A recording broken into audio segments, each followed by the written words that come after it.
Gold trusted gold buyers మీరు తాకట్టు పెట్టిన బంగారాన్ని విడిపించి ఈ రోజు ఉన్న మార్కెట్ ధరకు కొనబడను. నమస్కారం, వెల్కమ్ టు ఐ డ్రీమ్.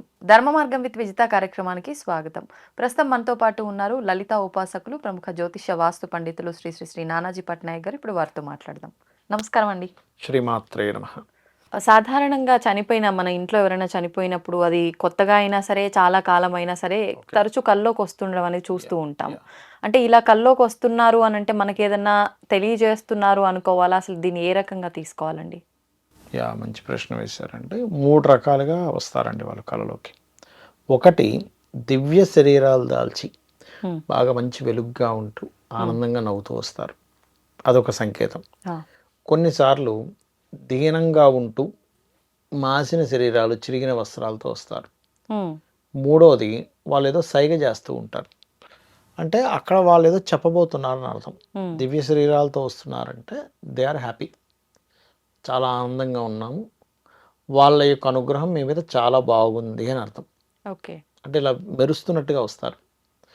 అలా కాకుండా కొంచెం మట్టి పట్టినట్టుగా వస్తే వాళ్ళకి అందవలసినవి అందట్లేదు. ఏదో శాస్త్రంలో మనం శాస్త్రోక్తంగా చేయకుండా ఏదో నార్మల్గా ఏదో చేసుకుంటూ వెళ్ళిపోతున్నాం, వాళ్ళకి అందవలసిన అందట్లేదు. చాలామంది అంటుంటారు ఏంటంటే, ఏమండి నేను అడుగుతా కొన్నిసార్లు ఇంట్లో ఏమవుతుందంటే, పితృదేవతల అనుగ్రహం లేకపోతే ఇంట్లో ఎప్పుడు ఏదో చికాకు ఉంటుంది. ఎప్పుడు ఒక నెల ఇది అయిపోయిందని ఇంకో నెల ఇంకోటి స్టార్ట్, అది అయిపోయింది అమ్మహ అనుకునేసరికి ఇంకోటి వస్తూ ఉంటుంది. అప్పుడు శాస్త్రం ఏం చెప్పిందంటే, పితృదేవత అనుగ్రహం లోపించింది అంటారు. అలా నేను చాలామందిని అడిగినప్పుడు, లేదండి మేము చక్కగా చేస్తున్నాం, అన్నీ చేస్తున్నాం అంటారు. కానీ ఇక్కడ చేసే విధానంలో శ్రద్ధ కనుక అక్కడ లేకపోతే పితృదేవతలు వెళ్ళిపోతారు, తీసుకోరు,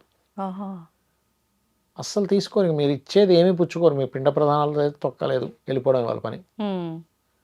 అక్కడెక్కడో లోపం జరుగుతూ ఉంటుంది. ఓకే, అది ప్రధానంగా మనం చూసుకోవాలి. అలాంటప్పుడు ఆ రకంగా కనిపిస్తూ ఉంటారు. ఇంకొకటి, సైకిల్ చేస్తూ అని చెప్పాను చూసారా, దీనికి నేను మీకు ఒక విషయం చెప్తాను. ఒకసారి ఇలాగే ఒకరోజు ఒక తల్లి, అంటే ఒక అమ్మాయి వాళ్ళ మదరు నాకు జాతకం తీసుకొచ్చి చూపించింది. ఏమంటే ఎలాంటి వాళ్ళు వస్తారేంటి, ఇప్పుడు మా అమ్మాయికి పెళ్లి వివాహం అనుకుంటున్నాము, ఆల్రెడీ కొన్ని సంబంధాలు కూడా చూసామని చెప్పింది.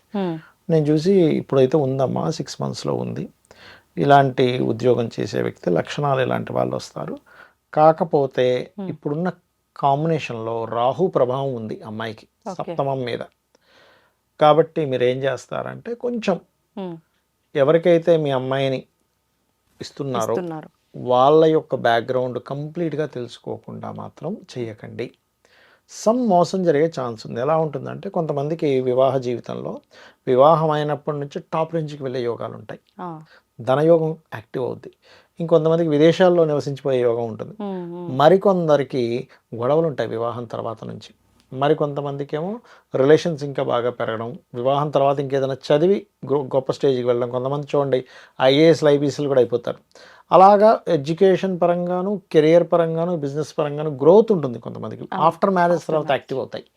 అయితే మరి కొంతమందికి ఏంటంటే, ఇలా వివాహం విషయంలోనే కొన్ని మోసాలు జరుగుతాయి. నేనేమన్నానంటే, అమ్మ మరి ఇట్లా ఉందంటే, లేదండి మొన్న ఒక సంబంధం కూడా మంచి సంబంధము, అసలు అబ్బాయి చాలా బాగున్నాడు, ఇద్దరు ఈడు జోడు బాగున్నారు, వాళ్ళ ఇంట్లో వాళ్ళు కూడా చాలా మంచివారు, అబ్బాయి కూడా మంచి బిజినెస్ జాబ్ చేస్తున్నాడు సాఫ్ట్వేర్ దాంట్లో, అది ఇదని చెప్పింది. ఏమోనమ్మా, మంచిదైతే మంచిదే, నేను మంచిగా కావాలని కోరుకుంటాం, ఎందుకంటే మంచిగా కోరుకోవాలి, కాకపోతే ఒక్కసారి రీచెక్ చేసుకోండి అన్నప్పుడు ఆమె ఏం చేసిందంటే, వాళ్ళకి ఒక బ్రదర్ ఉన్నాడు ఆ అమ్మాయికి, ఆవిడికి.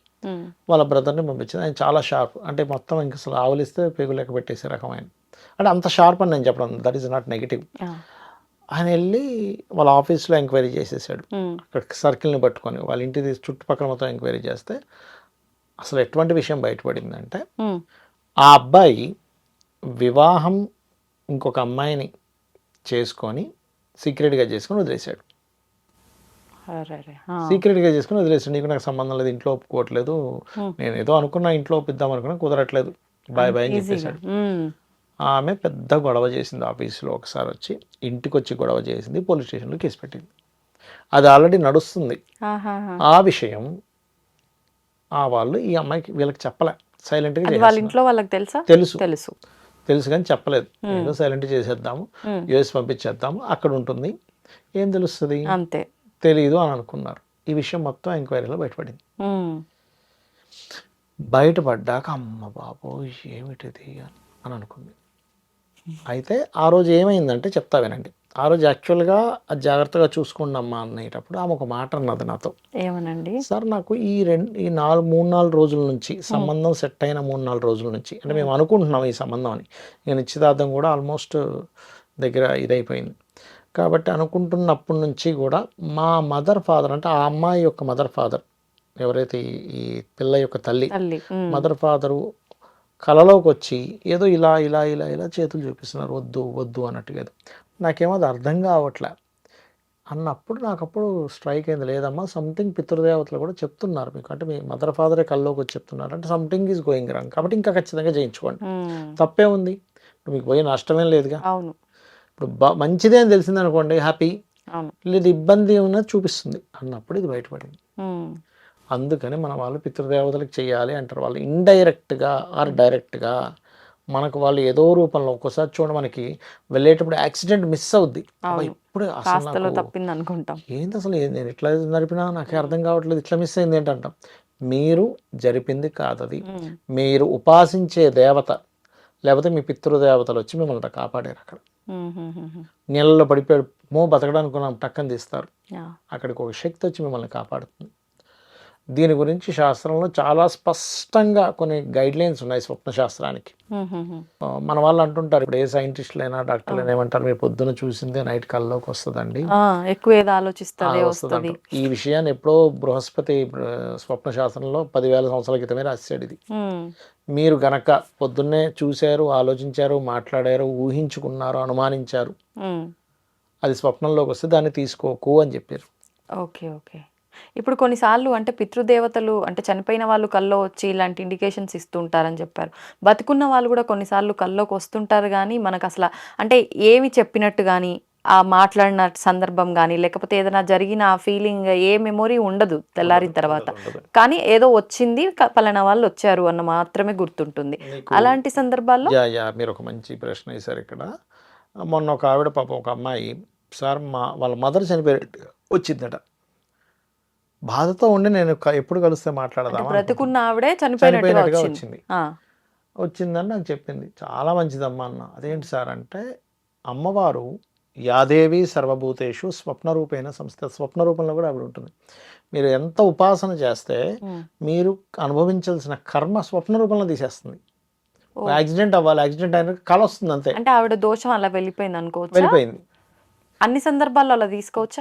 చనిపోయినట్టుగా కళ ఎవరికైనా వచ్చింది, వాళ్ళే స్వయంగా చనిపోయినట్టు వచ్చిందా, గండం పోయింది. ఓకే. కొంతమంది అంటారు, అమ్మో మా నాన్నగారు చనిపోయినట్టు వచ్చిందండి, మా అమ్మగారు చనిపోయినట్టు వచ్చిందండి, నేను చచ్చిపోయినట్టు వచ్చిందండి. శుభం అంటాను నేను. మీకు స్వప్న రూపంలో అమ్మవారు మీ యొక్క దోషాన్ని తొలగించింది. So don't worry, be happy. అలా ఏదైనా ఇబ్బందికర పరిస్థితులు వచ్చిన ప్రతి కళని ఇలా మనం పాజిటివ్ గానే అది అసలు ఎలా వచ్చింది సందర్భం చూసుకోవాలి. ఇప్పుడు ఒక నిప్పు వచ్చింది కల్లోకి, నిప్పు ఎలా వచ్చింది, మీకు ఒక కాగడ ఇచ్చారు ఎవరో, మీరు చీకట్లో వెళ్ళడానికి తీసుకోండి అని. అప్పుడు దాని సైన్ ఏంటి, మీకు చీకట్లో ప్రయాణం కాకుండా వెలుగు వచ్చింది. ఊరంతా తగిలిపోయినట్టు కళ వస్తుంది, అది పాజిటివ్ అవ్వదు. అంటే ఇబ్బంది జరుగుతున్నట్టుగా వచ్చే కళ మనకి ఇబ్బందే కలిగిస్తుంది. ఏదైనా పాజిటివ్ జరిగింది దాని వల్ల అని అనుకుంటే మనకు పాజిటివ్, కానీ మనిషి చనిపోయినట్టు వస్తే అది మంచిదే మళ్ళీ. Okay okay. అంటే మనిషికి ఉండే గండం పోయినట్టు అర్థం. ఇట్లా చాలా ఉన్నాయి. ఇప్పుడు నీళ్ళు వస్తే శోకమని, పెళ్ళి వస్తే ఎవరు చనిపోతున్నారని ఇలా కూడా చెప్తుంటారు పెద్దవాళ్ళు. స్వచ్ఛమైన నీళ్ళు వస్తే మంచిది, మురికి నీళ్ళు వస్తే శోకం. కొండ ఎక్కుతున్నట్టు వస్తే మంచిది, కొండ నుంచి కింద పడితే ఇబ్బంది. అంటే ఏంటంటే మీరు ఒక దేవతను ఉపాసించేటప్పుడు ఆ దేవత ముందుగా ఇండికేషన్ ఇస్తుంది, ఇక్కడ ఇలా ఉంది జాగ్రత్త, నువ్వు దీనిలోకి వెళ్తున్నావు జాగ్రత్త. ఆ వెనక్కి వచ్చేసామో క్లియర్ అయిపోతాం మనం. ఓకే ఓకే, ధన్యవాదాలండి. శ్రీమాత్రే నమః.